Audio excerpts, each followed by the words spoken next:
பஸ்ஸுக்கு வந்து ரொம்ப கஷ்டமா இருக்கு பிள்ளைங்களை ஏற்றுறதுக்கு. ஒவ்வொரு பஸ்ஸுக்கு பின்னாடியா ஓடி ஓடி போறோம்.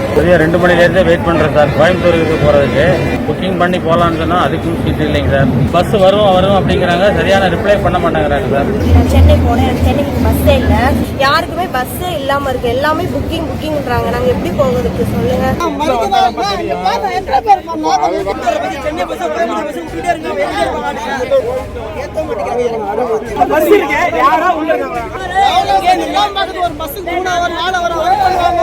எங்களுக்கு நேரத்தை வந்து திண்டிவனத்துல இருந்தா எங்களுக்கு பஸ், திண்டிவனத்துல பஸ் கிடைக்கல.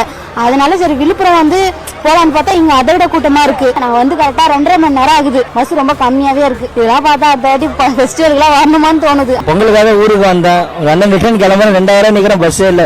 ரொம்ப கஷ்டமா இருக்கு. ஏன்டா ஹந்தன் போயிருது, ஏன்டா போறேன்னு நினைக்கிற மாதிரி இருக்குது. காஞ்சிபுரம் பேருந்து நிலையத்தில் நேர காப்பாளர்கள் ஒன்று சேர்ந்து தம்மை தாக்கியதாக பயணி ஒருவர் புகார் தெரிவித்துள்ளார். மேல்மலையனூருக்கு செல்லும் பேருந்துக்காக நீண்ட நேரம் காத்திருந்ததாகவும், பேருந்து வராததால் பணம் கொடுத்துத்தானே பயணம் செய்கிறோம், ஏன் முறையான வசதிகளை செய்து தரவில்லை என்று ஊழியர்களிடம் அந்த பயணி கோபமாக கேட்டதாகவும் கூறப்படுகிறது. இதனால் ஏற்பட்ட வாக்குவாதம் கைகலப்பில் முடிந்ததாக அந்த பயணி கூறினார்.